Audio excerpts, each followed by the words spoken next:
This is Story Route Zero, a podcast where friends gather to talk of their travels through the good, the bad, the ugly, the funny, and even the confusing worlds encountered in games. We may not always know where we're going, but that's often half the fun.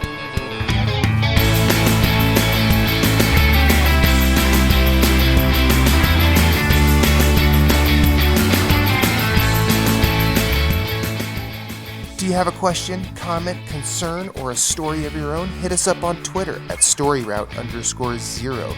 You can email us at storyroute0@gmail.com, and you can find everything we do at storyroute0.com. Let's have a journey. Got a little soul. The world is a cold, cold place to be. Want a little warmth, but who's going to save a little warmth for me? Welcome to Story Route Zero. My name is Matthew. Brought some friends along. Captain Canada, we call him Matt Daddy. I don't know. I just woke up, but I'm trying to come Changes every week. It does. Matt Daddy. Yeah, you know. I actually kind of like that because that works. Oh, jeez. You know, so he, full disclosure, he and I are currently writing a hip hop album. He is going to be Matt Daddy. I'm going to be Daddy Matt. And we're gonna Makes sense. We're gonna not wear our clothes backwards like Crisscross did in the '90s. I promise. I was wondering if you'd. How are you, sir? I'm excellent. Good Very weekend? good. It was a good weekend. I went to see the new Guy Ritchie movie. Cool. And, Nice. Did you like it? Yeah, I did. So I don't go to the movies all that often. So yeah, no, that was fun. I got some games in. Spun a lot of records. So yeah, no, it was a good weekend. Awesome. Where would you rank it? Like, was it like as good as Snatch, as good as Lock and Stock, or was Lock, Stock, and Snatch are the only ones of his I've seen. Okay. I liked both of those better than this, but okay. I still really enjoyed this. This would be definitely number 3, but Okay. I liked it a lot. But a solid 3. Like, yeah, no, I really okay. Hugh Grant was awesome. Like Hugh Grant was wicked in it. So yeah, no, it was really good. Cool. That's like ranking Horizon Zero Dawn, God of War, and Spider-Man and being like, Spider-Man's number 3. It's still a fucking great game, but you know. I've only played one of them, so I'm saving the other 2. Coming at us live from the battlefields in New Jersey, Jason Marshall. How are you? Doing well. How are you? I'm exhausted, but that's a whole other problem. And then, of course, our mouth from the south, Moose. How are you, sir? Doing well, man. A little tired, a little worn down, you know, but I'm good. We've been playing in Ashen. It's hard out there. It is. It's hard out there for a guy who's trying not to get killed. Hard out there when Quaylag gets mad. That's right. For those of you keeping score at home, there are 5 of us here tonight. We have a special guest. One of the remnant from the ashes of Nerds Gone Platinum, Mr. Dad, Nice. Jeff Glasson. How are you, sir? Well, I'm doing well, guys. Thank you for inviting me on to the newest episode of Knitting. I'm so excited to be here. Okay, Oops, can you put the guy that's again. behind you on, because you sound like a complete douche. Where's Jeff at? It's only taken 5 seconds and I've already got myself muted. It's fantastic. Not yet. Not yet. Not yet. I have now. You are on a short leash. I have now made a hotkey to mute Jeff. Doing great. Thanks for having me on, guys. Awesome. Pleasure Happy to be to here. have you. Nice to talk to you again. It's been a while. What's new? Anything? It's a weird time for me with games. You know, it's I kind of had planned my exit of the vacation time over the holidays back into work, having done quite a bit of gaming over those free days, and had a plan in order to make my way into the plethora of games that was coming early this year, and now all of that's changed. So Devolver said no games. Right. So is my plan. So I've kind of dug deeper into the back catalog than I originally anticipated. And I can certainly talk about those if you want to start with what we've been playing. We will get there. All right. Well, I'll leave you in suspense then. Yes. Great. I'm scared now. So this is Story Route Zero. We talk about our weird, wild adventures in games, and we always start with, how was everybody's weekend? We know Phillips had a busy one, but I'm pretty sure he wants to keep that under wraps, other than the Guy Ritchie movie and the records, of course. Marshall, how was your weekend? What'd you do? Good. I learned to code with my daughter. She had a Christmas gift, Intro to Coding. Nice. Seems very, yes, it's for 4 and up, but it's a, this So you can mouse- understand it. Yes. Just picturing your daughter flying through it and you're still reading the instructions. She's already got the mouse to the end of the course, and he's just like, huh? He's like, there's a maze? Maze? What? No, so it's you set up the tiles with the mouse. You could program. There's like flashcards, and she programmed like, we made a course, and then she goes up, left, right, and then you just watch it go, and it's pretty cool. It's basic, obviously. It could also be done on the floor. You can increase the speed, kind of get through more.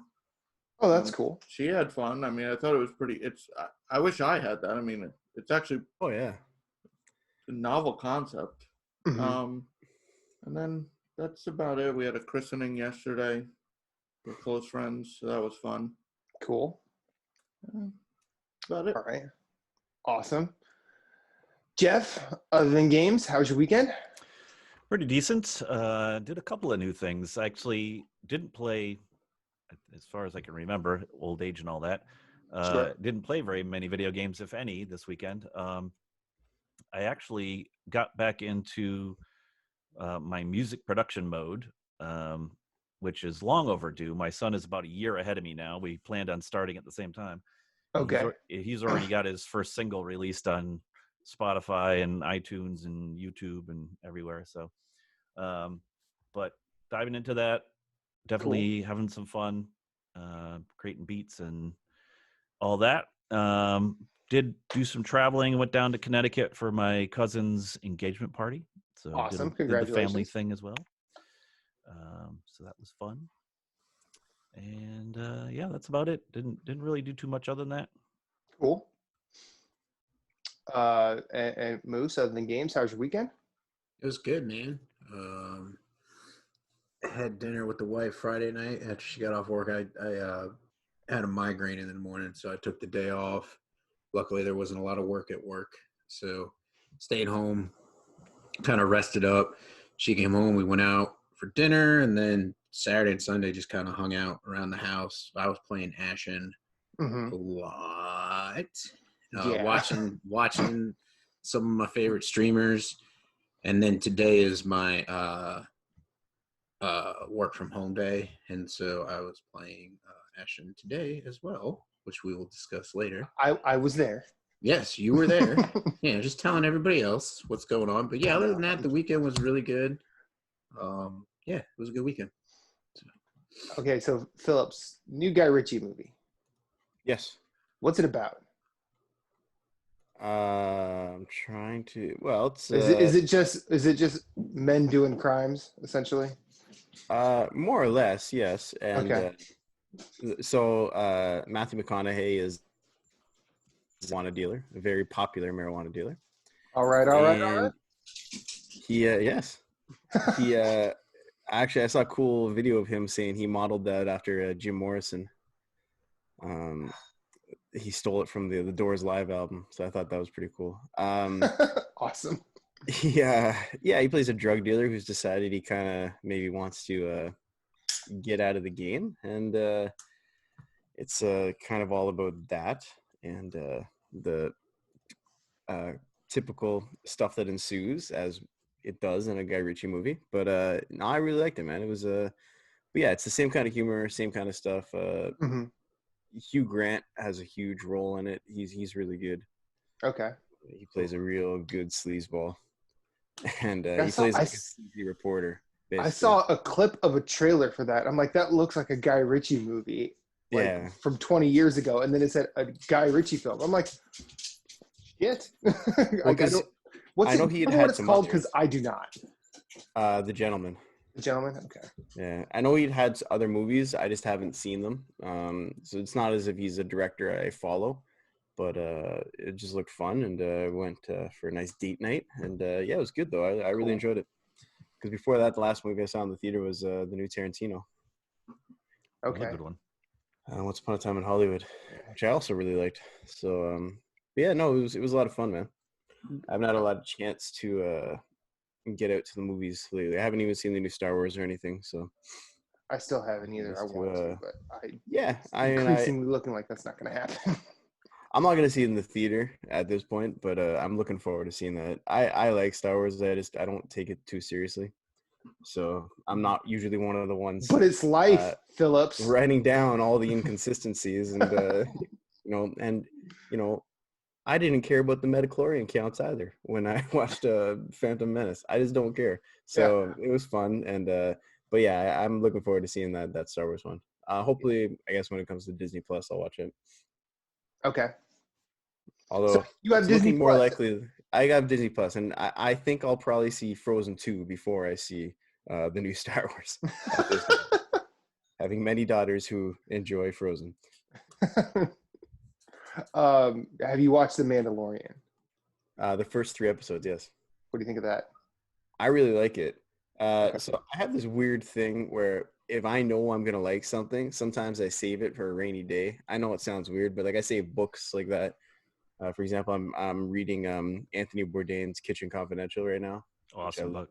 I saved it forever because I knew I was really gonna enjoy it, and I save it for like I guess a rainy day. So Mandalorian, I'm really enjoying it, but I'd like to like binge the rest of the season. So I'm kind of saving it for a day where I have the day off and I can watch the rest of the episodes. But I love it so far. I think it's a lot of fun. Yeah. Disney Plus is really good, man. I've heard. I really enjoy it. Because it has the National Geographic on there. It has like if you like stuff like that movie Free Solo. I don't know if you've seen that. Oh, that was the first thing I Dude. watched on Disney Plus. Yeah, So that Yeah. movie is insane. Yeah, just watching the trailer, like my hands and feet were sweating, and it's Yeah. ridiculous. I watched that with my girlfriend, and both of us could like barely watch it. I'm not afraid of heights, but when you're hanging off a mountain, it's a little bit different. Yeah. And that's on there because all the National Geographic stuff is on there. But yeah, that movie's nuts. It doesn't even seem possible that he did it. I don't know if the rest of you guys have seen it, but no. I actually don't even know what it is, but Free Solo is about the climber Alex Honnold, who decided that he was going to climb. I can't remember the El Capitan. El Capitan. Capitan, sorry. With no climbing equipment, so just Yeah. a rosin bag and his shoes, and that's it. And he's the only one who's been crazy enough to try it, and he did it, and he lived. But they filmed the whole thing, and it's ridiculous. It's the fact that he was able to do that and will himself up to it. It's pretty insane. So next time you think something's a little hard to do, maybe watch that movie and get a little inspiration. But no, that's a fantastic movie. Disney Plus is wicked. The next one I've been looking at is Curiosity Stream, which is all documentaries. okay. I think that's the next streaming service I'll subscribe to it. At which point you're paying about twice the price of cable. But yes, Right. that's what. Mhm. Well, you got Disney Plus, Hulu, Crave, Cool. But yes, very good. All right. Well, I had a vacation this past week. I got very little done. It was fantastic. It was great. It was great. Had a bit of sad news for me this weekend. Like I know Jason brought up in our Facebook group that we lost NBA legend Kobe Bryant to a helicopter crash, which sucks. Problematic individual in life, but damn, could he handle a basketball? That sucks. Hearts go out to his family, friends, everyone affected by the crash. But also, like, we have to remember that he hurt some people while he was alive, and I hope this isn't bother for them, because I tell a lot of people tend to bring shit up after people die. Also, I didn't know this, but about a week ago, Terry Jones passed away. Mm-hmm. If you don't know who Terry Jones is, he was a member of Monty Python. Oh, that's right. Yeah. He directed Monty Python and the Holy Grail. And I think he directed Now for Something Completely Different. 70, I think, right? 77. 77. Wow. Okay, almost Yeah. 80. Dementia. But Oof. yeah, that he was probably, like, if I had to pick a member of Monty Python that was the absolute most relatable, was definitely him, because he was the best one he could just walk into whatever sketch they were doing and he could be the confused guy that everything happens to. And he was very, very good at it. Also, he was probably pound for pound the best one acting in drag. Like, if they were all dressed as ladies, Terry Jones was probably the best lady in Monty Python. But may Terry Jones and Kobe Bryant both rest in peace. And then, because it comes in threes, the week before that was Neil Peart. Oh shit! Yeah, I forgot about that. We didn't even that happened before the last episode too, and we should. But yeah, Neil Peart was a fucking phenomenal drummer. I was never really a Rush fan, except for 2112. I do like 2112, but cannot argue with that man. 2 sticks and stuff to pound him on. He could keep time with the best of them, if he wasn't the best of them already. Another one passed away, Sean Reinert from Cynic and Death. Oh, geez. The drummer. So he just passed away the other day as well. Yep. So, oh, that sucks. I missed that one too. Yeah, no, it's been a lot of been good and bad to start 2020. But yeah, no, I miss those guys. So yeah, sucks. Video games, y'all. Who wants to go first? Well, Jason and I have been playing 2 ancient games, and I think you guys have all been playing some relatively new games. I mean, based on the way Discord rolls in 2020, Moose and I have been playing an old game. I don't know what Jeff's been on. Jeff's been on nothing. Jeff's been on that. I'm gonna watch my streaming stuff. I'm gonna live my life. I'm gonna produce music on Spotify. The Danger Mouse Masterclass. Always advertised before the videos I like to watch. Jeff got a new game. Whether he played it is another story. That's true. Me and Moose are jealous. I can talk about it when it's my turn. Ooh. Yeah. Okay, well, guess what, guest? You're first. All right. Welcome back to podcasting, motherfucker. So as I teased at the beginning of the show, I'm taking an opportunity while we're waiting for, Doom, I guess is the next available AAA title. It's called Doom Eternal. Yes, to dig a little bit deeper into my catalog, I went back and revisited Hitman 2016. Atta boy, Jeff. Look at that. Waiting for Doom plays the sequel to Doom 2016 by playing Hitman 2016. Mm-hmm. What? And so I hadn't played it since 2017. And I had only just gotten to Sapienza. So I have plenty of content in that to play. And then, of course, I hadn't launched it in a long time. So when I launched it, I'm looking at it going, good Lord, they added even more content into this. Oh, yeah. They've got, And then I saw the Legacy Pack, and I was like, what the heck is this? So I might as well download it. And as far as I can remember, and Jason, you'll have to correct me if maybe you were the one who bought it, but somehow I have Hitman 2 in my library. I don't remember why. It's not the full, it's only the prologue. Yeah, I think it was a PS Plus offering. It wasn't the free game. Okay. It's just the prologue. Yeah. Right. It's basically, I think the prologue is basically it ends with the tutorial to Hitman 2016, actually. Yeah. Because you can play 2016 within 2018. Yeah. So what I ended up doing was I set all the legacy pack to download just because I was curious about it. But then I just started playing in the actual 2016 game. Went crazy with it. 100% did Sapienza. Nice. And then just started Marrakesh. And then for whatever reason, I was like, oh, the other stuff's finished downloading. I'll go check it out.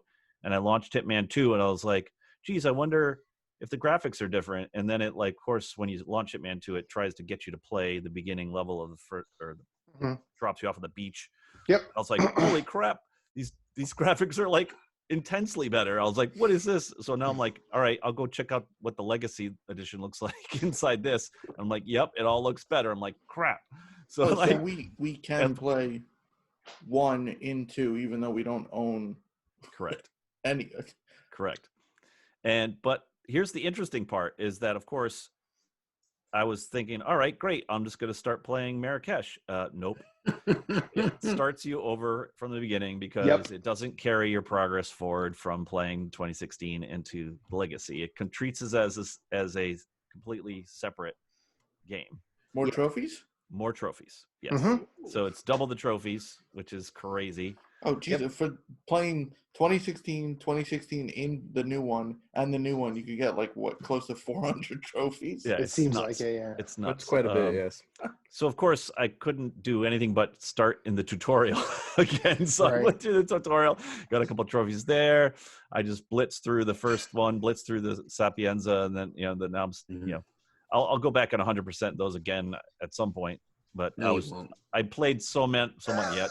No, I won't. It's true. I just know you're going to be like, I've already done this in the 2016 version. Why am I going to go back and do it again? I just want to say, I love it when Moose, in his head, gets kind of bored with someone talking and just starts calling out bullshit. No, just hold me. I'm not throwing shade because I've noticed in longer conversations. I know this because I ramble a lot, and I know you get bored when I fucking talk. I have that effect, and you'll just start calling out bullshit subtly with just the way you do it. It's one of the reasons. It's okay. In one of your guys' earlier episodes, Moose went on his discussion about Fallen Order and he played it all day and then finished the tutorial. Yeah. And then at the end of the conversation was like, I don't know, maybe I'll reinstall it and just get the platinum. After he went on a diatribe of how he didn't like it. So no. It's I see Jason get the platinum and and Jason's working towards it. Matt's got it, so it's it's fairly straightforward. Yeah. Anyways. Oh yeah. Anyway, so I meant mixed odds with this game because I've said on our previous podcasts and stuff, part of my enjoyment of games is accomplishing stuff and making progress and actually finishing the games, right? And Hitman is definitely one of those trial and error type games. It's basically a puzzle game at its core. It's you got to figure out how to get different things accomplished, and some degree you got to be in the mood to do that. You got to have the brain capacity to do it. It's hard to do after a long day of work or what have you, but so sometimes you sit there and you're walking around just trying to figure things out. Next thing you know, it's 2 hours later and you haven't done anything. So to some degree, it's a little bit frustrating. But so you must love roguelikes then. I have never completed one. I don't think you ever will either. Dead Cells. I've completed 3, and I play a lot of them. So yeah. I know what you're talking about.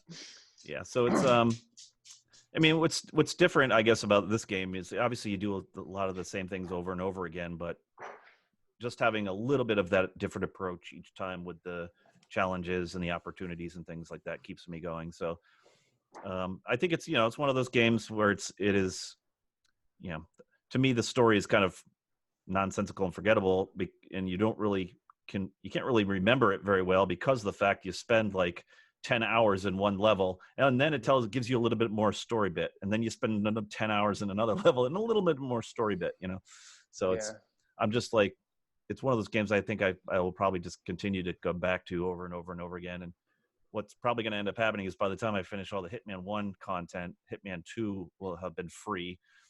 And by the time I finish Hitman 2, Hitman 3 will be free. So Right. it'll eventually come out. So, but then you'll be able to play Hitman 1 and 2 and inside 3, of 3. all in 3. For a third set of trophies. So you have your next 1,000 trophies just mapped out for you. Yeah. Hitman 1, they gave away, like, first it was just episode 1, then like threw in 2, there was a Christmas, like, but they didn't really do that with 2. No. Not yet, But at least. yeah, they haven't yet. I think it's probably one of those situations, and they might not, because essentially, if you give it away for free, they're essentially giving away 2 games. Yeah. Yeah, it'll eventually be like a PS Plus game or something like that. You know? But, so other than that, I potentially, I don't know whether it was old or newer, but I actually re-downloaded and fired up Batman Arkham Knight. What? So That's definitely older than 2016. Yeah, I started that one a long time ago and barely got anywhere in it.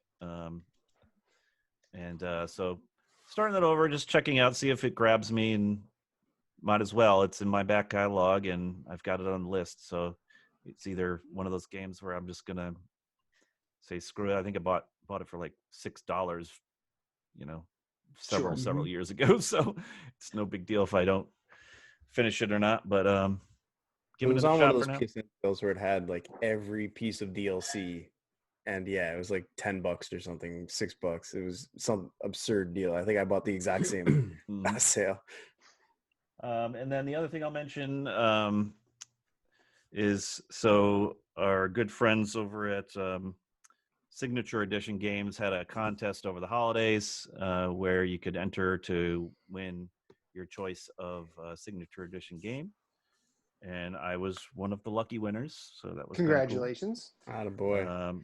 So I had to pick like a first, second, and third choice just in case one of them was out of stock. But I consulted with my squires over here, Jason and Moose, to see what I should pick, and I ended up going with the Children of Morta. Very nice. Signature Edition for the Switch. Awesome. Because my you don't Switch, play your Switch. Do you even know where that is? I don't even think he knows what it is. What do you mean where?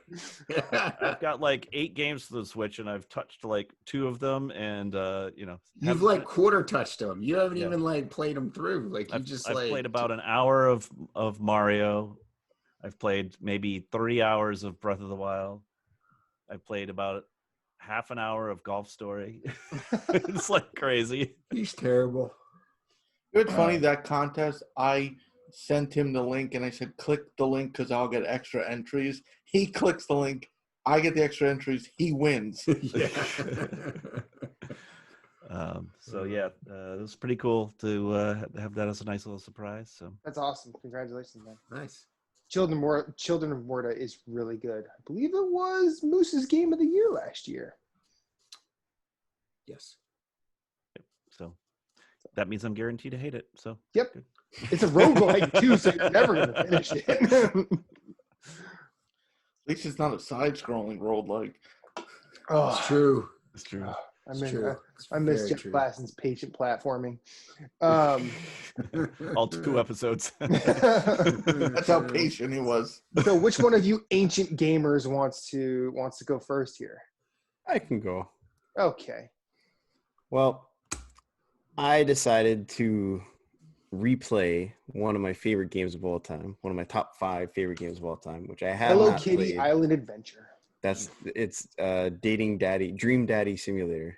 Well, actually, Nice. Dream Daddy is a pretty good dating simulator. Just don't throw shade. It's really good. So I decided to start replaying Half-Life 2, which is one of my favorite games ever. And that series is very near and dear to me. So the inspiration for this was the new Half-Life coming out. And while I own the game, Valve have generously decided to make the entire franchise free to play until the release of Half-Life Alyx. So that inspired me to start it back up. And Cool. I was curious to see how I'd feel about it, because Half-Life 2 was like 2004, around there. So it's been quite a while. So I was curious to see how I would feel about it today versus like my memory of what it was like. And I think I like it more now than I did then, if that's possible. I'm for anyone who's played it, I'm in Ravenholm right now, so I'm not like too far into it, but yeah, I love this game. It's everything that it did at the time, I feel was like has held up. From a technical perspective, it's still really, really impressive. The puzzles are good. It does so many things that you can see in later games. I mean, in my opinion, like just the hovercraft level is like an early kind of set piece that you see done later in like an Uncharted kind of game where you have like a vehicular set piece level where you see stuff exploding and you're interacting with the world. And I still think it holds up. And yeah, I'm so impressed with it. I'm so happy I'm replaying it. So yeah, I've been replaying that. Absolutely love it. I hope I have the money at some point to purchase a VR headset because I really want to play Half-Life Alyx. I'd love for them to make I really hope they make a traditional Half-Life game as well. I think that would be awesome just for a new generation of people to play that. But that's really all I've been playing. That's all I wanted to play. So I've just been having so much fun with that.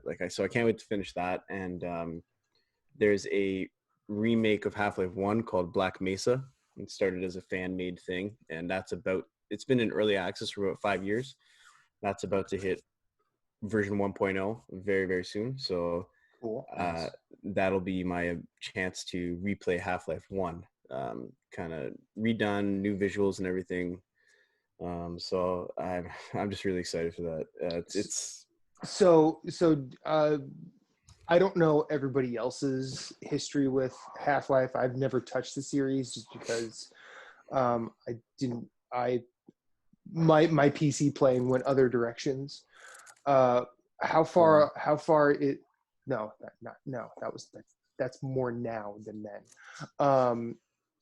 How far along is Ravenholm? It's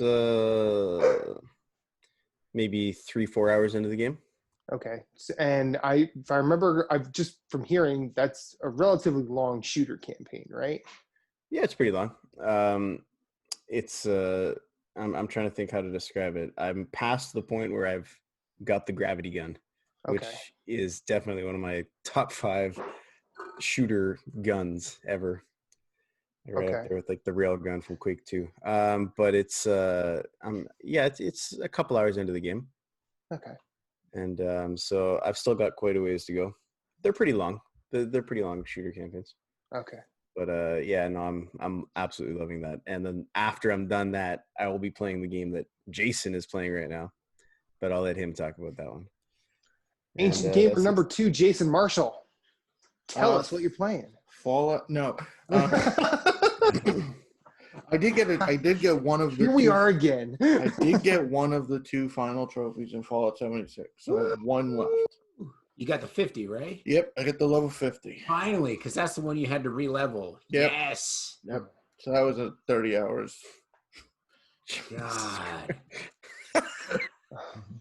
I think you should have left it because I think it's awesome that you had level 100 trophy and not level 50. I just think that's fucking awesome. I've been like, fix your goddamn game. Oh wait, they don't. Even when people mod it for them. But anyways. But no, it was funny. I was looking at my Steam wish list and removing stuff. And I'm like, yeah, I don't really want this. And then I saw Commandos 2, Men of Courage, but it had no date. And then literally like 1 minute before I texted Matt, all of you, I was like, I got an email, Commandos is now available. And Matt's like, I just got that email. So it did. I was so excited. I got that email. I was at work, so I purchased it. I'm like texting my wife instructions, like, this is how you download it. Just open slowly. Let's do this. She's like, just do it when you get home. No, I want to play it as soon as I get home. This needs to be installed. Don't understand. The game's probably a gigabyte. Right. like, which is like, okay. I just like that.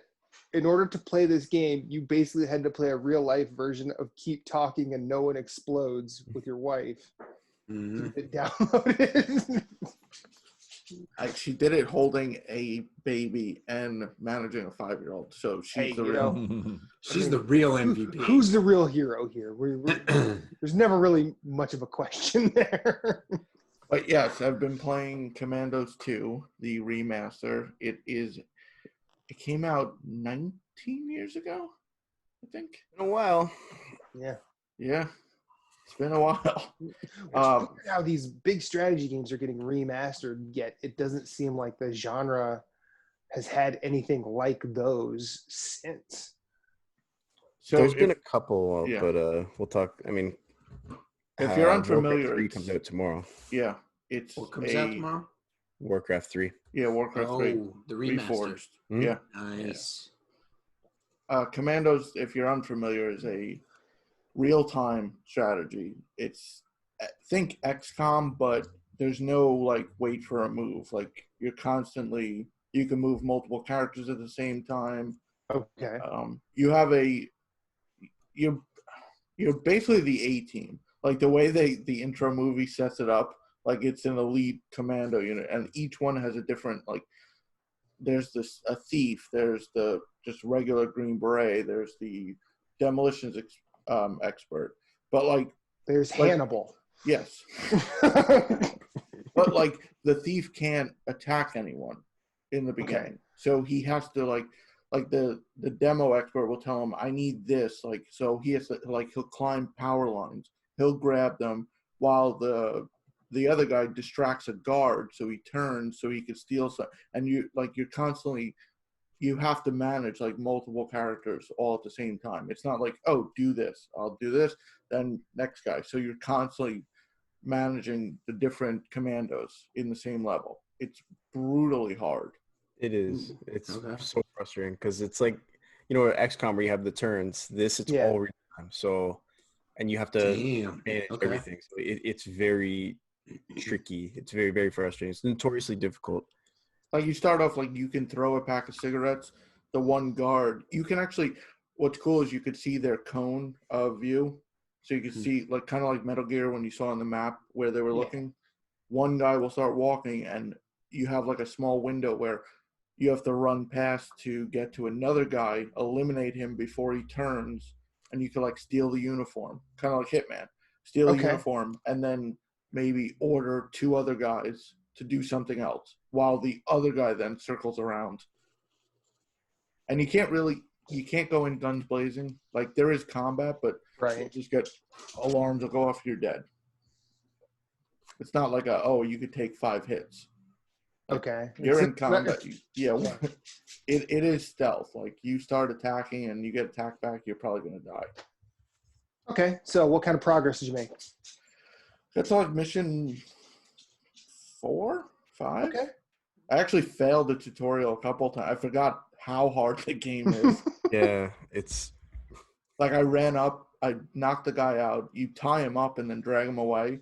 But another guard saw me, and I was like, shit. And then I finally figured out, I have to do this. And then I kept failing at the next part. I'm like, now I have to do this and this. And okay. It's almost like it has a learning curve. That is does. well above 4-year-olds. So yes. You might want to stick to coding. Yeah, I'm going to go back to coding. Wow. No, it's a lot of fun. It is coming to consoles, and I'm really, really curious how it plays with the controller. I might try it when I get it because as Jason was saying, the Steam version has a controller support. I'm just curious to see how it works. Like that level of micromanaging with the controller. I'm excited that it's coming to console because I think more people should get the chance to play it. Yeah. I'm just curious to see how that adaptation works. Yeah, because with the keyboard, like you have each commando has like 5 or 6 commands, so you can easily on a keyboard Q, T, like it's labeled, but it's plus movement with the mouse, like so it is interesting. I do want to try it after with the controller, see how it how switching, and you have to switch between your two commandos. So I feel like the possibilities of that with a controller to, I mean, just from what little I've heard, because I didn't know about this game until you mentioned it. And I'm like, Commandos 2, huh? And I'm like, okay, Phillips is excited, so this has to be an old strategy game. Yeah. I did not know it was basically like, I mean, the real-time XCOM part, definitely speaks to something I'm interested in. Yeah. But yeah, I'm trying that with a controller. I could see how it could easily get complicated rather fast. So hopefully they figured out a way to optimize that. Like I think the real controller time. translates. Sorry. I was just saying the real time is the issue. Like Mm. because Age of Wonders apparently plays great on console, but that's not real time. So it's easy to switch commands, like because it's paused basically. Like you're not pausing it, so it'd be interesting switching on the fly. It works well for XCOM. Like I think XCOM with a controller works very well. Like I prefer it with the mouse, but the controller version is excellent as well. But that's turn-based, so there's a lot more flexibility. So I hope it works really well with the controller, because I'd love for the game to do really well and people to be happy with it wherever they get it. Hopefully it is. I haven't taken a look at what the controller support is like for it, but yeah, that game's fantastic. Jeff, do you remember it? Nope. That was before his time. I had to look it up. It was Windows ME was when the game came out. Oh, wow. I mean, Jason, did you ever play a game called Hidden and Dangerous? I remember it. That sounds familiar. So it was kind of like that. Like it was real time, but it was third person. So you would control. It was like a third person shooter basically. And so you have a sniper, you would set them up on a cliff, and then you have your machine gunner, and you put them over here. But it's all real time. You can control them, drive vehicles, and everything. I don't know if it was just PC or not, but it was early 2000s, and that was an awesome game. It was a 4-person squad, but same thing. It was real time, and it was just so much fun to play. That's the thing I like about. Which one? Hidden and Dangerous. Yeah, so the same kind of stuff, but it was third person, and it could be quite difficult if you chose the difficult option. It ported that to Dreamcast. There you go. It wasn't a console. But that's one of the things I like about Commandos too. It's just different, that real-time aspect of it. So I'm excited to play that next. It is $1.97 on Steam. Which one? Hidden and Dangerous. There you go. Get number 2. They made a lot of improvements. Okay. So I think that comes to Moose and I. We play a lot of the same game. And while we were both loving it a lot, we are frustrated now, I think. Extremely frustrated. Okay. Extremely frustrated. So we've been playing Ashen. It's definitely a Souls-like. Yes. It's brighter. It's more colorful. It has a fucking world you want to save and not just walk away from. And your decisions affect. Well, okay, I say decisions, but like your progress affects the world. You don't really make choices. Yeah. Because everyone, because you go on a lot of fetch quests for NPCs and you have to give them what you find, but you have the option of not giving it to them, but there's like, okay, keep it, but you can't really do anything until you give it to me. Yeah. So there's no real decision making, but you basically see Terrytown from Breath of the Wild come to life throughout the course of your playthrough. And this game is fun. There aren't a ton of boss fights, but the ones that are there are interesting and tense. 6? Is there 6 boss fights? 3, 4, maybe 5. I think 6. Because Koto, then Garuron, Amarin, I don't know their names, so. And then I don't remember doing anything between Amarin and the Shadow Ashen guy. No, and then it's So that's the end. 4, and then it's the end. The So it's Shadow 5. guy, it's 5. the end. So There's 5. 5 bosses. Okay. We basically co-opted the entire game over the past week, and we got to the final boss today. Yes. I had a handyman here, and I basically said I would stay up as long as he was here, and then I would go to bed. Well, he was here till 4. We didn't start recording till 8:30, so I've gotten somewhere in the realm of 3 hours of sleep today. That's why I'm so exhausted. We had a good time. We did. We for sure did. But going through, like, there are a couple of things that I want to praise the developer A44 for doing. They've done a very competent Souls-like experience that is very, very stripped back, but still sort of maintains, like, you could tell where the inspiration is. The co-op is actually awesome. Yes. You don't really do summoning, but it's like if you're walking around a world of Dark Souls and you see like the white figures like wandering around and wandering around the same space. It's very similar to that, except that person can actually just continue with you. And it also has like elements of journey. Yeah. So I mean, I can break it down real quick for people. Go right ahead. Because I'm basically the game is built in a way that you have an AI NPC that is always with you, and depending on what quest you have activated, when you leave the town, that person will show up as an NPC, and the AI of the game runs that NPC. Now, I will admit, the AI sometimes is freaking trash. And if they make another game, which I'm sure they will, because they got a lot of praise for this one, and I love this one. Yeah. That is like the hugest improvement is the AI that I think that they could do. But anyways, so you have this NPC AI that's running around with you and helping you out and all that stuff. Now, in the settings, you can turn on your multiplayer filter and add a 6-digit number. And then Matt puts his 6-digit number in, and anytime I'm running around with my NPC and he disappears and all of a sudden another one shows up, I know it's Matt. You can also turn off your AI NPC so that the only time, so you'll know you're connected with your co-op partner is when they show up. So if that AI co-op partner shows up, you know it's your co-op partner. But then what's really cool is there's, like he's saying, there's no bell ringing like Bloodborne. There's no putting a soapstone down like Dark Souls. You just run in the game, and the game eventually connects you to, and you're good to go. I mean, I guess with Bloodborne, the bell ringing is very similar, because if you ring the bell, it could connect you while you're at least somewhere in that stage. Yeah. It's like asking for it, essentially.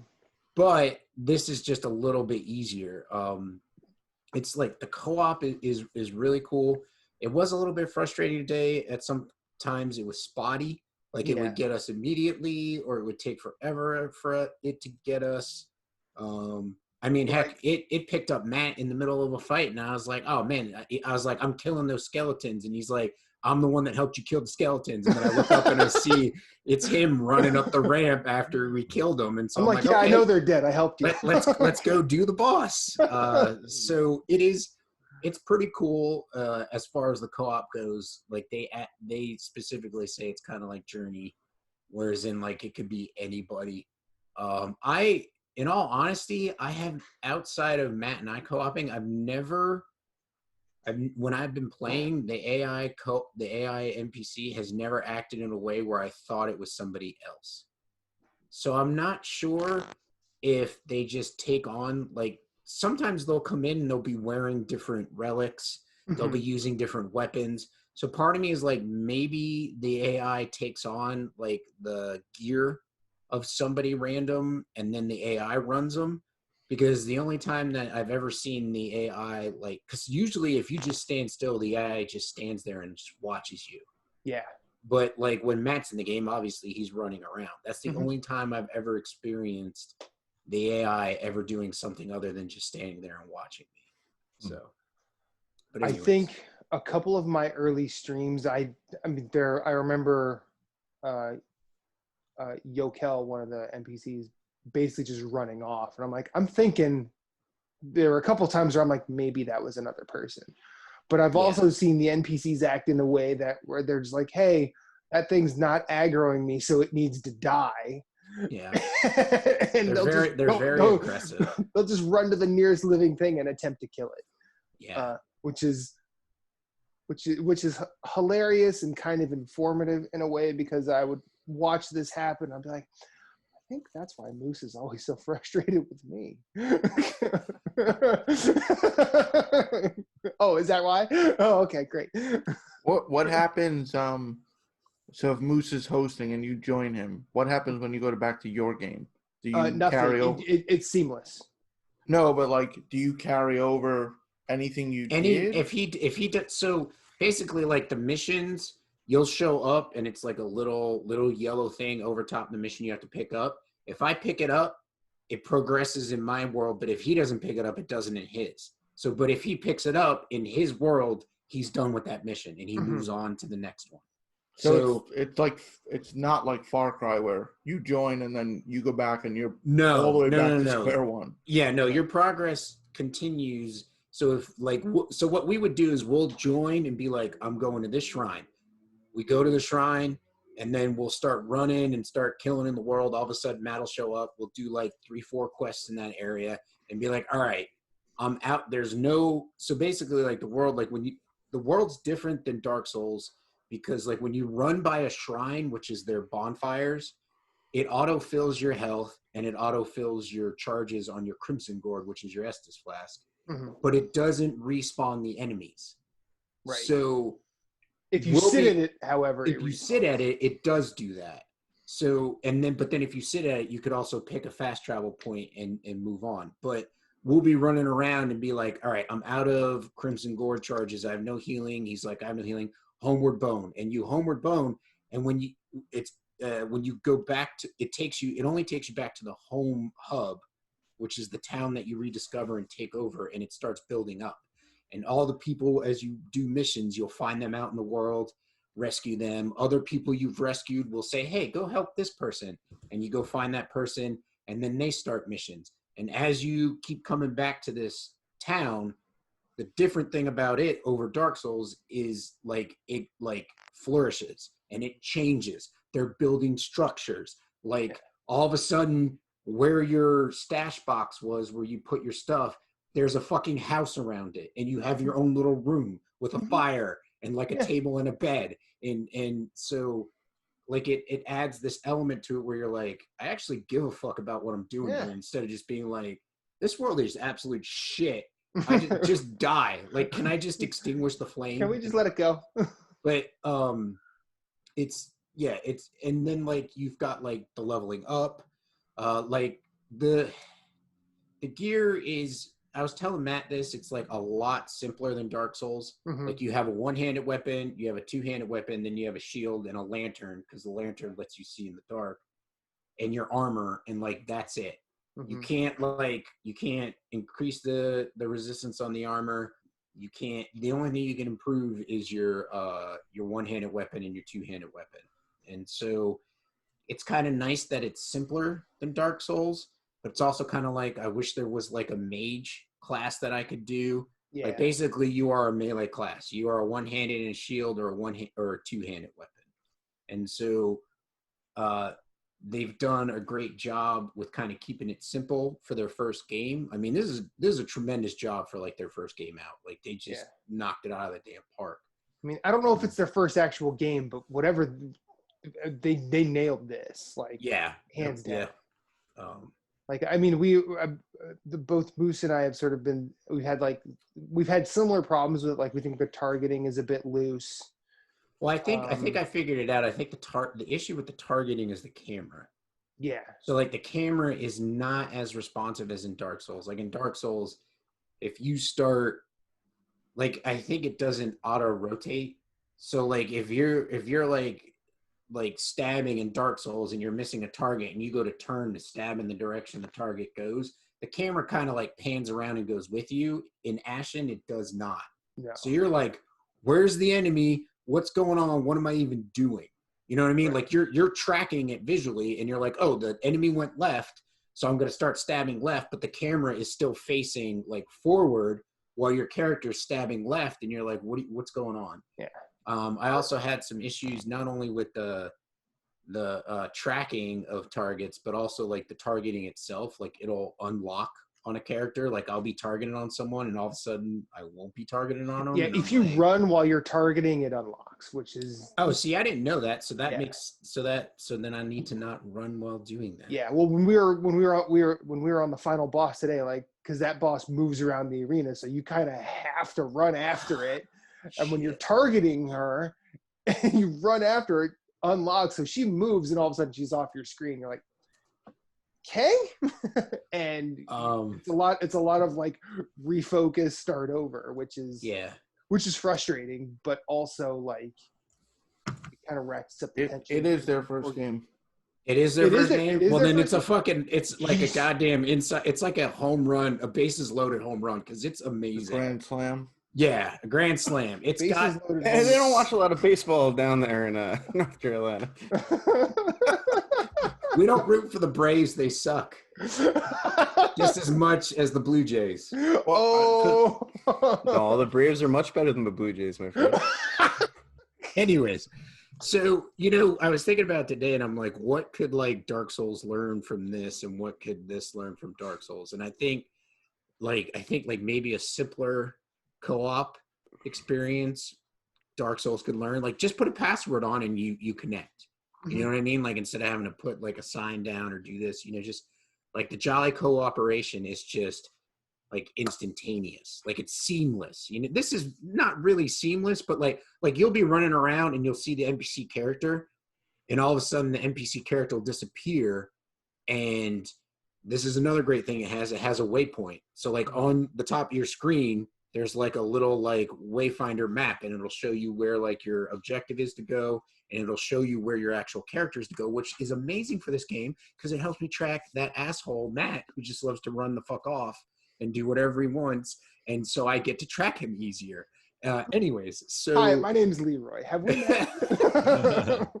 So that's one thing. Like, it has a map and it has a wayfinder like across the top, kind of like Skyrim did, if you've ever played Skyrim. So I feel like Dark Souls, like, not necessarily like where everything is in Dark Souls, but like give me a way to find my co-op partner a lot faster than you can in those games already. Mm-hmm. I feel that's what Dark Souls, like the From Software or the Bandai Namco, if they're going to make another Dark Souls, can learn from it. I feel like giving us a world we actually give a fuck about. Like I was saying, like Ashen, like you start out and it's like pitch black. You're like moving through the area. You reclaim this town with the blacksmith. He's giving you quests. Then other people show up. They give you quests. And then you're just like rocking and rolling. You come back and the town is alive and bustling, and there's people there. And I mean, I'm gonna be honest, like, it's not like you can go and have like 1,000 different dialogue options like Fallout 4 or something like that, but it's at least alive to the point where I'm like, I actually want to save this place. The general vibe of the citizens changes over time. Right. And then as you do the quests, like the people that you save, like the main people, like you got main people that do the main quest, and then there's people that do side quests, like their clothes change. Mm-hmm. The one girl, she's trying to help the blacksmith because he's lost his arm. He's being taken over by the illness in the game. And so as you help her on her quest, she increases the quote unquote spears that you can make, which are your long range. There's no bow and arrow in the game. There's just spears. Mm-hmm. So she, like, as you do her quests, you can unlock more and more different types of spears that you can make. And then her clothes change. And then the only complaints that I have about the game is the inventory system is jacked up.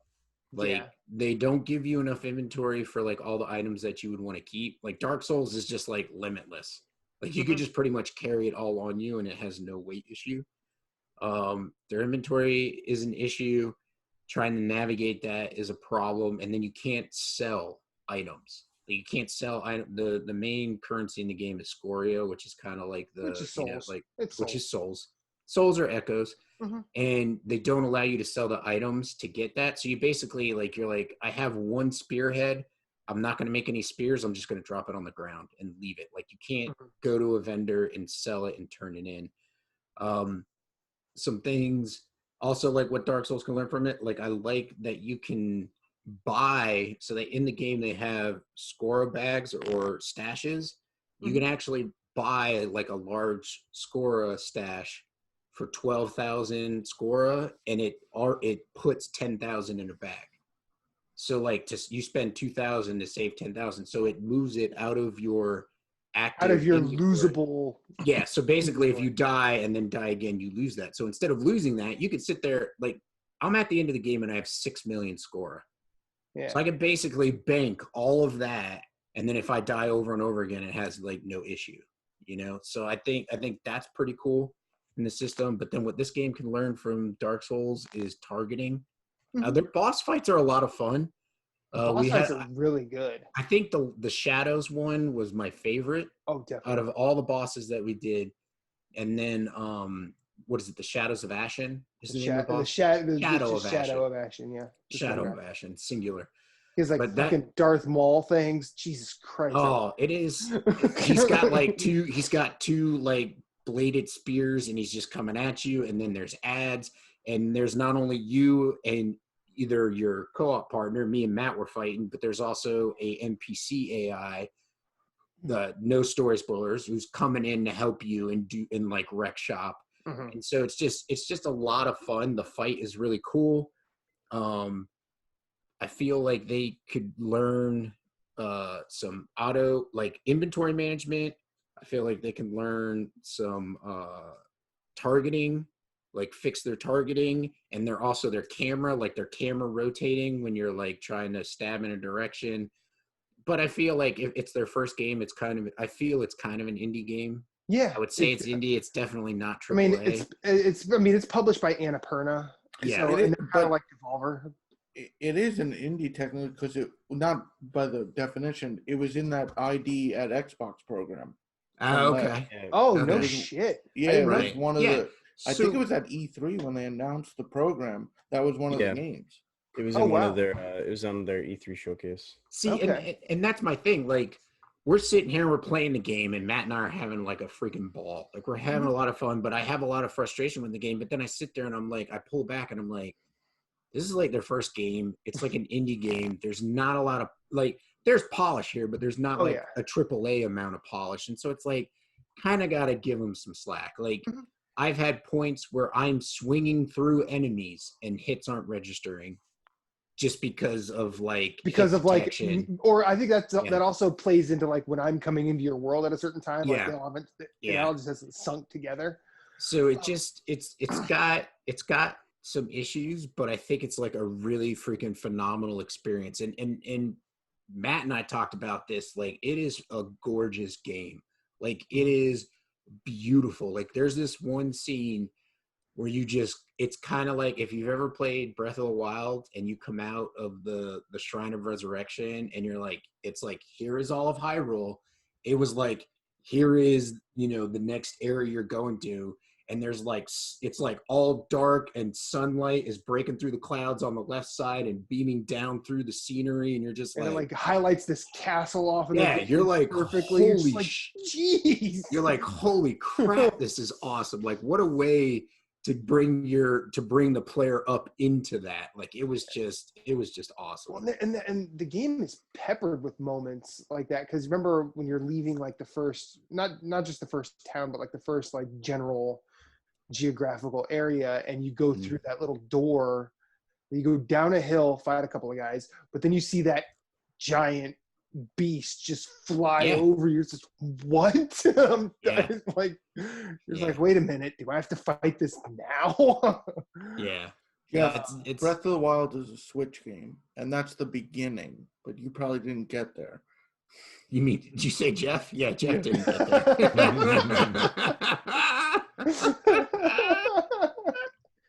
But it's just yeah. While you were it's while you were one of those. talking, Moose, I was actually thinking about the inventory system, and I'll bet you there's a stretch of a reason I don't know how games are made, but this is just a shot in the dark guess. I'm wondering if they kept your inventory that you carry super limited to keep you going back to town.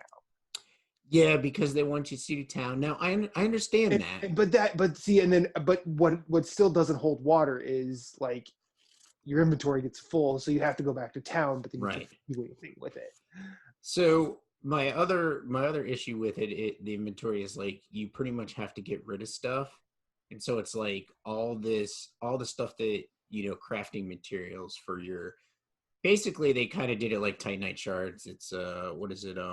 Sapient moss, sapient moss, and sapient root, like, and then twin sapient. Yeah, but like you can't buy the twin sapient. So if you find that, don't get rid of that. But you can get rid of the moss and you can get rid of the sapient root because you can always buy that. But I understand that they don't have a lot of inventory because I'm at the end of the game. I'm fighting the final boss and I have 6 million scoria. The fuck am I going to do with that? Mm-hmm. And after I beat the boss, there's no new game plus. Yeah. So we've already discussed the fact that there's no new game plus. So it's kind of like I could see where they're going with it. There's no new game cycle, so they don't have to worry about inventory. It's just like, oh, you're wearing armor that's like 4 or 5 steps into the game. Get rid of the previous 4 steps. You don't need them. Whereas in like Dark Souls, you're like, but I like that armor and I want to like cosplay as that person. You know what I mean? Like you might cosplay as a Taurus, or you might cosplay as like Solaire. Like you want to cosplay as these characters when you're doing a playthrough or when you're just running around co-oping with somebody. Whereas I feel like Ashen, you're just like, I will never go back to that armor again because the armor I have is like so much better. Yeah. I feel like Dark Souls is kind of like, they call it Fashion Souls for a reason, just because a lot of the armor is just inexchangeable. Whereas this, the armor like matters. And then that's another thing.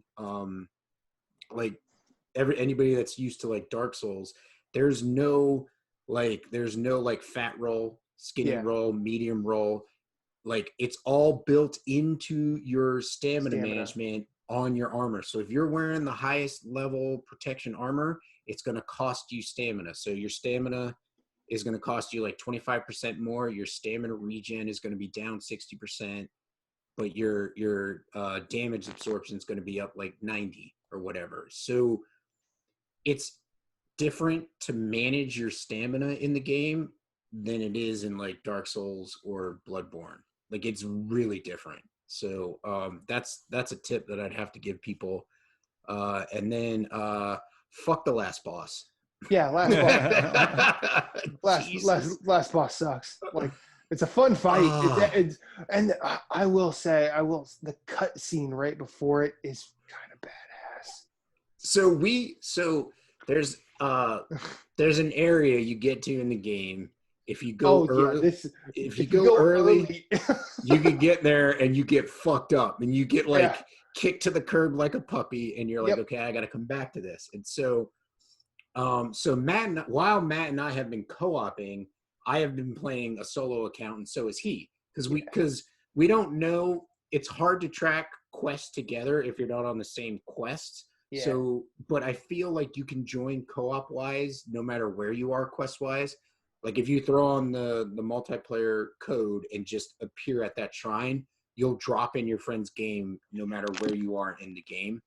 Well, I think A44 has been pretty forthright in saying it's the one thing that gates it is boss progression. So if you beat most of the bosses, you can't go back. You can't go back. Okay, which makes sense. Which is fine. I'm okay with that.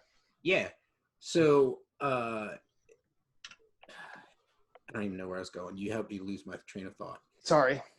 You're both playing solo characters. Oh, so we're both playing solo characters. So I went back to this area and I cleared it all out and I went down to this area and I'm like, I'm looking around and I'm like, This is a pretty epic scenery. Like this is a lot. There's a lot set up here. I'm like, this That is a pretty seems big like- set piece to just have me come down here and grab a +2 to health feather. I'm like, what's going on? And so we progressed with our co-op game and got to the final boss. And then we couldn't talk to each other because he had some things going on his end. And we got the end, had to go back to the town and then move on the last boss. And I'm like, it's exactly where I thought it would be. Yeah, It's in that we area. found the last boss area like Before you, game. before you even get to the end of the game. And I was like, that's freaking badass. Like that's cool that's there because it's something that you'll go there and you're like, wait a minute, Yeah. something's fishy about this place. Like this is. I also feel Looks like a Halloween party that's just been abandoned for too long, or like Halloween decorations that have been up too long. Yeah. Like that's what it looked like. Yeah. I feel like another thing that they could improve on is their boss fights. So, Matt, you and I hadn't I had this discussion while we were in stream. I'm just like, your weapon is like knocks the enemy away. So while I'm trying to get my hits in, they're not connecting because every time I go to connect. I don't think that's the away. boss fight's problem. I think that's player issue, and it might be the weapon you're using because it has a knockback. Oh, it definitely. But what I'm saying is, like the boss, and we've had this issue with NPCs, like big NPCs that we know take a lot of hits. They'll be locked on Matt, and I'll be standing right next to them, and I am the immediate threat. Mhm. But they will be honed in on Matt, and I'll just sit there and whack away at them, and then they're dead like 5 seconds later because they're focused on moving towards Matt instead of changing their the aggro doesn't change to me. So I feel like NPCs move that way, boss fights move that way. Also, the NPC AI needs to do that same thing. Like immediate threat. Be like, this thing is threat numero uno. Let's knock it out. Let's move along. Like I've had plenty of it. So you have like a charged R2 attack, just like in other Dark Souls games. And I'll be sitting there and there's an enemy in the game that does like this motion. They put their arms out like a cross. They like fly forward. Oh yeah, T-pose murder. Yeah. They home in on you. And if they home in on you, they knock you to the ground, and then they instantly take like 4/5 of your health. Like your health is gone. Wail on you. And I've had like the NPC characters like trying to do charged R2 attacks. I'm like, just hit them off me so they don't steal all my goddamn health. Just tap. That's all you do. Just say, hey, get off my friend, please. The cool thing is with the game, they simplified leveling. Like when you do your quest, you either get +15 to your health or +15 to your stamina. And then throughout the world, they sprinkle Ashen feathers, which basically add +2 to your health or your stamina. So I think it's a really great game. If you're thinking of picking it up, I mean, fucking $40 is a great price point. But it's on Switch. But it's on Switch. But if you want to Jeff, that's a Nintendo portable console. Okay, so thank you. Okay. Yeah. It also has Breath of the Wild and Mario Odyssey. Oh, and that game that you got, Children of Morta, which you will probably never play on your Switch. Anyways, so I feel like it's at a great price point. But also, if you're gonna pick it up on sale, you can wait for a sale. I mean, it just came out in December, so it's not going to be on sale at least until the summer. Probably not on PS4, Yeah, on PS4, I mean, sorry. You can get it on other consoles, but why would you? It came to a PS4 and Steam at the same time because they did Epic. Was it Epic? It was Epic? Yeah. Okay. I apologize. So it was on Epic first and not Steam. Yeah, so... Yeah, it was on Epic and Xbox, and then after that, those deals expired, then they brought it to everything else.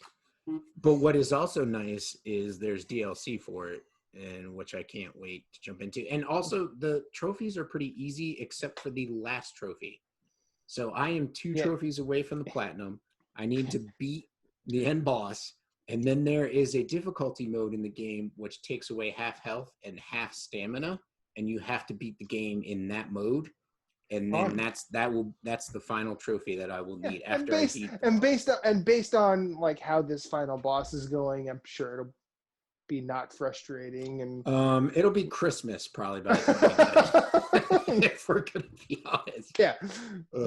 Just a nice little jaunt. But yeah, A44 games, you done good, kid. Yeah. This game is awesome. I'm glad I played it. Glad I played the majority of it on Steam. And Moose was saying on stream. Moose was saying earlier on his stream today, because I wasn't streaming, that this is the first like Souls-like that he and I have experienced basically together. Besides Remnant, but I don't know if Remnant counts because it's more like a shooter than it is. I mean, it's yeah, I'd throw it in there, but also this one. I mean, even more so than Remnant. Like this one, like we went basically from beginning to end. Yeah, like I had done like a boss by the time you had gotten there, and then yeah, I started over a character, and you and I had gone through the entire thing. I feel like, and it's also like it's so good to the point where like Matt and I finish, like Matt's like, okay, I gotta go to bed, or like I gotta go or whatever, and I as soon as he's gone, I save, quit out, and load up my solo character, and I'm like doing stuff. Yeah. So, yeah, it's so much fun. It's such a good game to just co-op and have fun with. Yeah, it has its frustrating moments. Like I'm sure people could go back to the video of my stream today and hear me say fuck and like curse it out a lot, but it's more fun than it is not. Yeah, if that makes sense. So yeah, could you imagine that seamless co-op in other games? it would be awesome. Like if they added like Far Cry. So like that's the thing. Like when you're playing Ashen, like the quest that you're on, that the quest you're doing it for, that person just shows up. So like whatever Matt looks like, whatever his character looks like, ends up looking like the character that I'm doing the quest for. That you're helping, yeah. Which is awesome. Like they just show up. And the only way that I knew it was him. So there's a artifact in the game that you get, which every time you hit an enemy, it adds an orb above you. And then every time you hit an enemy after that, the orb goes and does your weapon's damage to that enemy. Sometimes the only time I knew it was him was that the NPC was running around with orbs above his head. I'm like, oh, there's Matt. I'm like, there he is. And so like they did a great job making it seamless and non-intrusive. You know what I mean? Like you're not running around and like in Dark Souls, you're on the first level and some dude comes to help you and he's wearing the endgame armor. You know what I mean? And he just runs through and you're just left. He runs through, will sit there and wait at the boss gate. Meanwhile, you have to find your way there. Mm-hmm. Yeah, which I had. Wolfenstein had that. Like me and Jeff only played a little co-op, but like if he joined, he would take over the other sister. And then if he left, it would just continue like with the NPC. AI. Yeah. But I was thinking more like when you said how you didn't realize Matt joined and then all those skeletons died. Like me or Matt joining your Remnant game, we're like 400 levels higher. Like Kevin, I know you're there. Shot the butcher, and then all of a sudden we're gone. It's like, yeah, what the fuck just happened? I was in a boss fight and Gorefist just evaporated. They do a good job. The NPCs in Remnant are really good, guys. Yeah, it's a good time. It really is. I recommend it. So I think we will. I want to close. Sorry for the rant, guys, but we went a while. But I want to talk about that link that was posted in our Facebook chat about the PC Gamer article, the hotel, the gamer. Oh hotel. yeah, the Atari. Oh, you want to talk? Oh, you want to talk? What happened? Yeah, what is this? I want to wildly speculate about this because I didn't have a chance to read the article. But apparently, Atari and the producer of the Teenage Mutant Ninja Turtles reboots are doing gamer hotels. Mm-hmm. Yes. Is that what that is? Mm-hmm. That is unfortunately what that is. Yes. Well, not unfortunately, but yes, that's what. That's well, the I mean, the jury's still out on whether it's fortunate or unfortunate. But like, what? Well, I mean, it's the kind of thing that I won't frequent, I'm just glad it exists because I think that's kind of fun. But yeah, it's not the headline I thought I was going to read when I woke up this morning. But Yeah, it's like, I just like how you said, there I'm you just go. going to leave this here because this is in fact a headline. I had to make sure it wasn't The Onion, but Right? no, it's real. It's PC Gamer. Yeah, it So- is real. So Jeff, you have your hands on the pulse. We all know it. Because he's old. No.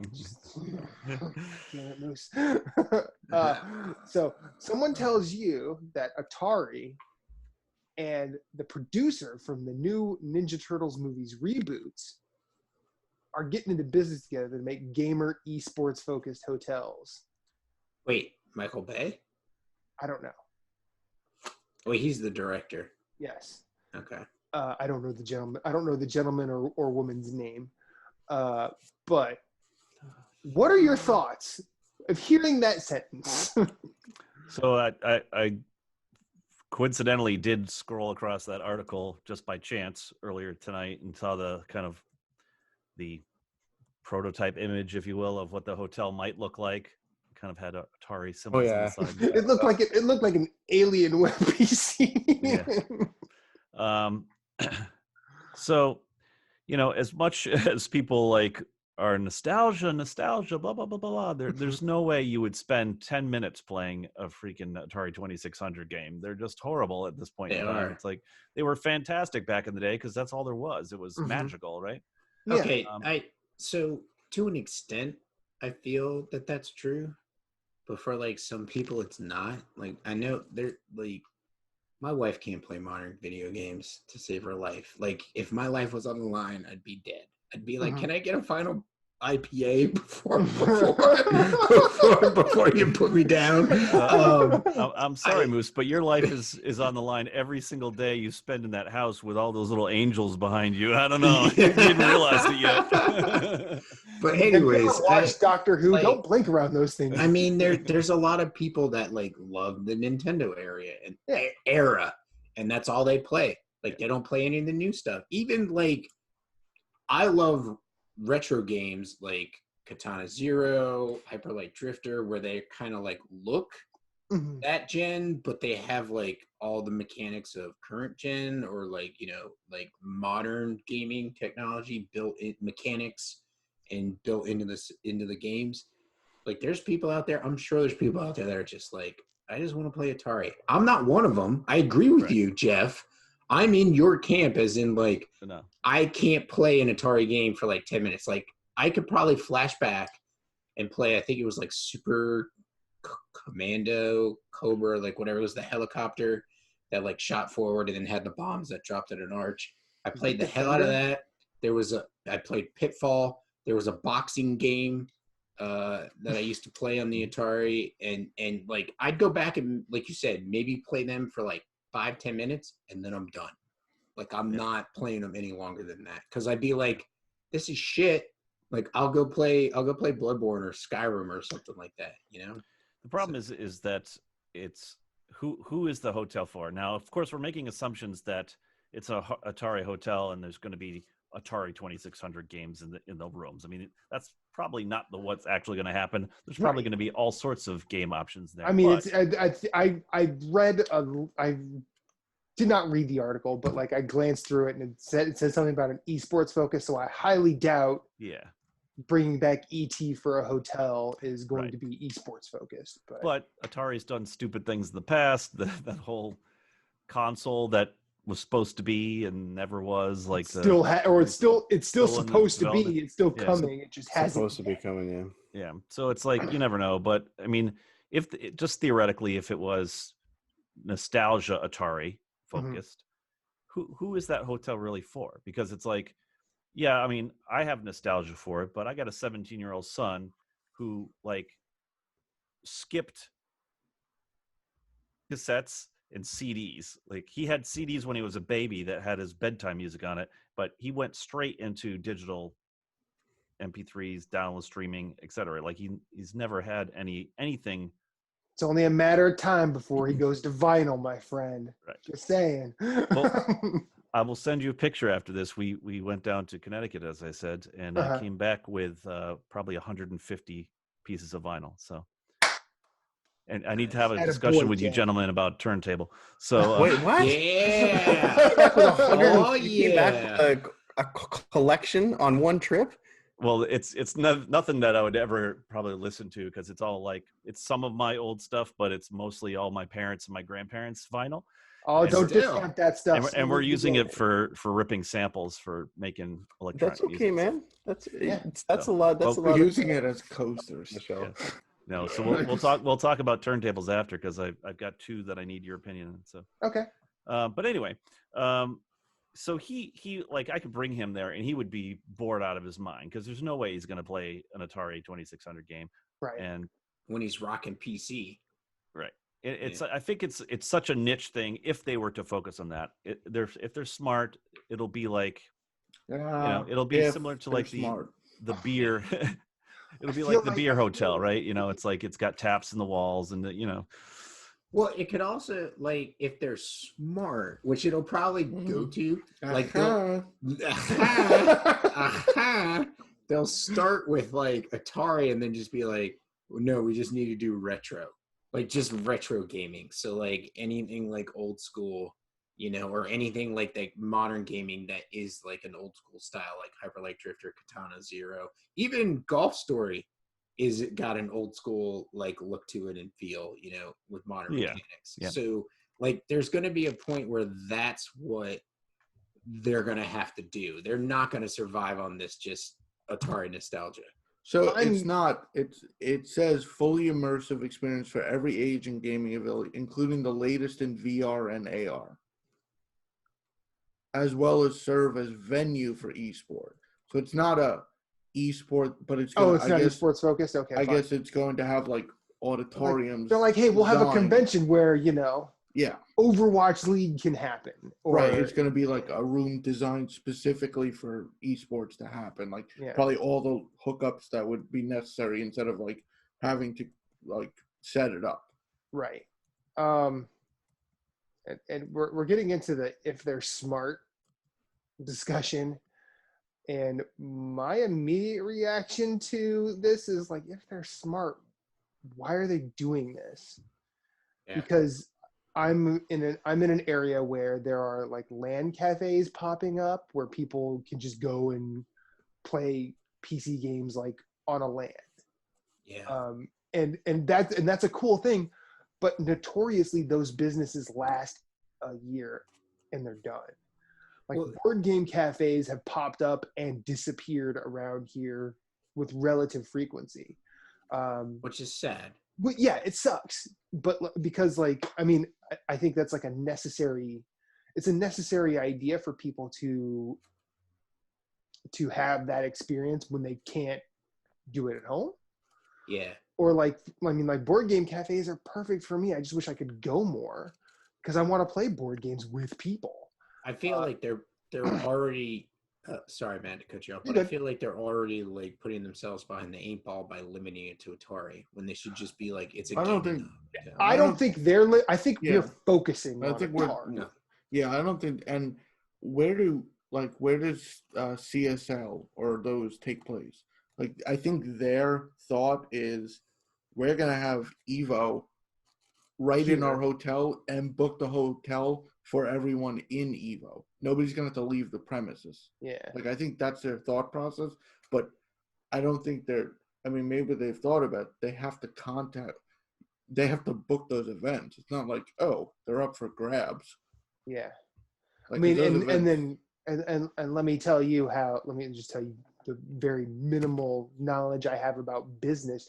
Just because you're out there doesn't mean people are going to want to just show up. Yeah. Like, for example, there are convention centers where like the International and Evo and E3, for God's sake, as problematic as that shit is now at this point, but like those places have, contracts in place and business transactions in place that have gone, basically this place they're probably not going to make money on just getting those events. They have to get the people there. They have to, and just like I know Evo's not going to come to this place without saying, "Hey, we're just coming here for the first time. We don't know you. What are you going to do for us?" Yeah. So they'll, you know, and There's always a, you know, yeah, washing of the hands. Mhm, You know, or mhm. And I mean, I feel like, and we focus a lot on if it's just Atari, which rightly or wrongly, I feel like the fact that Atari's doing it is the first sign of like, hey, this is probably suspect. Well, they're also probably trying to stay relevant. I mean, it's Well, it's what not is even it? What Atari is- trying to say relevant because Atari has ceased to be an Atari a long time ago. It's just a name. Well, I mean, they've got that virtual console coming out, which is, But if you think about it, who's we know buying that? Atari. We know Atari. But like, don't they say most esport, they're like 23 to 27? That's the prime age. I Yeah. bet you some of them have no idea what Atari is. Yeah. No, Like, No. isn't Ninja technically too old for competitive? Like, Yeah. Probably. Yeah. I think he's like too old. He's like a average senior. age of retirement, I think from the like MOBA, 23, like 24. 26. Oh, I think StarCraft, it was 26 for a long time. I don't know what it is now. Fighting, I mean, like fighting, they do like a senior fighting game tournament, and all those people are 10 years younger than I am, and I turned 40 last year. and it's apparent. So, I mean, like, no, it like the skills do deteriorate. Like, there's a streamer I watch, and he was playing Dishwasher, the Last Samurai or whatever it was. Dishwasher Samurai. Yeah, but not that one. He was playing the sequel. Oh. And anyway, so he was playing that today, and he was like, "Man, if I was 20, I could probably like breeze through this." And I'm like sitting there, and I'm like, "Me too, man." Like, both of us could like whoop the stage's ass like 20 years ago, but like, I mean, he eventually beat it and got through it. It just took more of a struggle than if we were, if he was in his 20s. Actually, to be honest, he probably has more skills than I would if we were both 20. But it's just like, yeah, like your skills deteriorate, like, like being able to track a target or being able to like, be able to move and granted, like console versus keyboard, like controller versus keyboard and mouse, there's a significant difference there in ease. It's easier on a keyboard and mouse, but it's just like, like as you get older, stuff just goes downhill, and that's not just your computer skills, it's everything else in your life, fuckers. So just sign up to life and accept your weekly, yearly kick in the balls. This has been a ream aging by Moose Clue. And that is my Moose talk. He's a drunken man on an adventure. Yes. Don't you make fun of him. He's got a peg leg. No, I'm making fun of you. Flow Cure at least helps. No. Oh, shit. Okay. All right. I'm kidding. All right. So we've been going for a while. And we should probably wrap up so I can eat before I go to work. Anybody else have an issue with that? Jeff, I know this is your first time on a podcast in a very, very long time, and I feel like Moose and I stole a lot of talk from you, and I apologize for that. No, that's perfectly okay. Hopefully, you'll come back and we will shut the hell up. I would be more than happy to come back whenever you like. Cool. Oh, thanks, Jeff. Cool. So every place will be found is in the opening and closing. Where can you be found? Do you want to be found? Where's that new mixtape dropping? Yeah. Yeah, music is forthcoming. Give me a little time, but you're gonna be mumble rapping. You're gonna be on some No. lean. Are we gonna call, instead of calling you young Death metal. You don't know Jeff used call to, you used to be the lead singer of a death metal band. We'll call you death old metal. thug? I was just a regular metal band, not a death metal band. Sorry, a regular metal. That's what band. That's what a typical death metal musician is. We're just metal, man. No, I'm Mr. Hefe, MisterHeffe on all the socials, all the consoles, Steam, everything. So follow me up. But I'm primarily on PlayStation Network, so hit me up there if Cool. you want to play some. He's going to be working through some Hitman. Yep. Yeah. I'm excited for you to do that. I wish I could watch it. Or do you stream it at all? Or I don't. I was considering doing that just because it's one of those things where it's like sometimes rather than getting frustrated and racking my brain on what should I do next, I'll just lean on the community a little bit. If I got some people in the room, give me some pointers. I don't mind a little backseat driving, especially on a game that'll just push me a little farther through. And there's so much content to get through there. It's ridiculous. But well, see, my recommendation when you're playing Hitman, don't try and think about it like this is how I win. Say, will this be fun? Because a lot of the times my best Hitman experiences, and this is throughout the series, have been, okay, that way's the way I need to go, but that looks a little tough. This way it looks a little fun. And then you get up to some bullshit. You end up having to kill someone with a soda can. And it's great.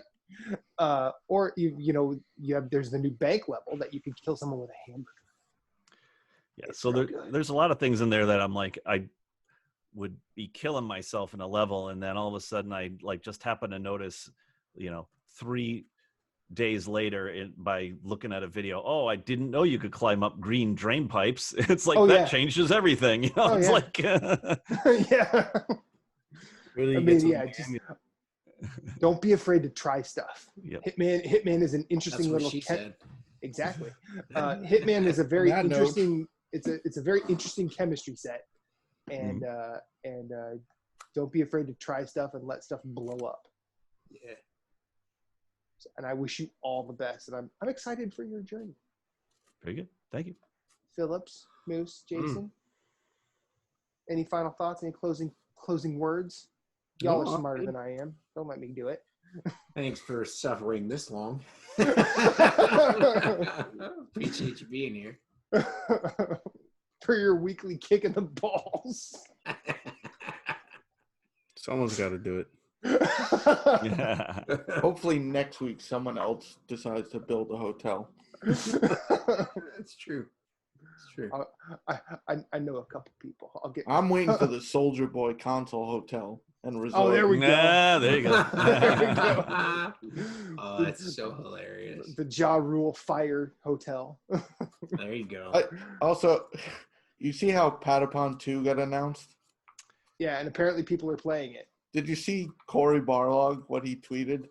No, I did not. He's been like teasing Greg Miller. So when and then I guess someone said, oh, Corey has the only copy. So he showed a GIF of a CD on fire. Mm-hmm. So today he tweeted out to Miller, he goes, "You win this round, Miller." Nice. I'm glad he finally got that. Yeah. Watch, he like plays it and it freaking sucks and he hates it. Or it's not like how he remembered, because Patapon was what, PSP? Yeah. It's a long time ago. A long time ago. I can still remember. No, I'm not doing that. Let's get out of here. All right. See you on the next one. Peace, party people. At Story Route Zero, we have some cool friends who do some cool things, and I'd like to tell you about them.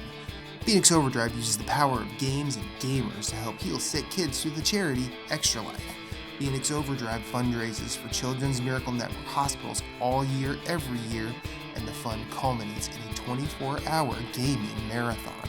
Find out more about their events and projects online via Facebook at facebook.com/Phoenix Overdrive or on Twitter and Instagram at PHX_Overdrive. You can also join the Facebook group of Pawn Stars at facebook.com/groups/PO Nation in order to share and discuss all the latest in nerd culture.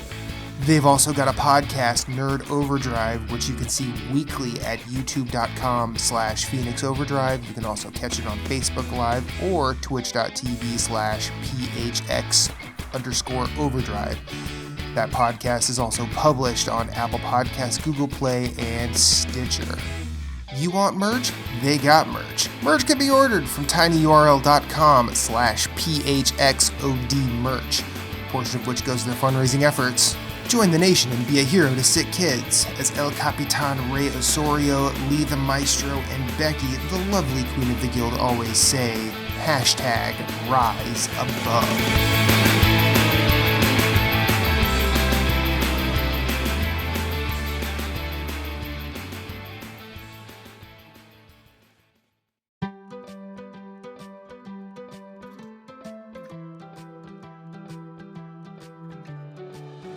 This has been an episode of Story Route Zero. Thank you for coming along on this journey. We sincerely hope you enjoyed yourself as much as we enjoyed having you. Once again, you can find everything we do at StoryRoute0.com. Hit us up on Twitter at StoryRoute_0, or you can email us at StoryRoute0@gmail.com. If you'd like to hit us up individually anywhere, you can find Moose at Sven, that's SVHENN, everywhere on social media. That's PSN, that's Twitter, that's Instagram.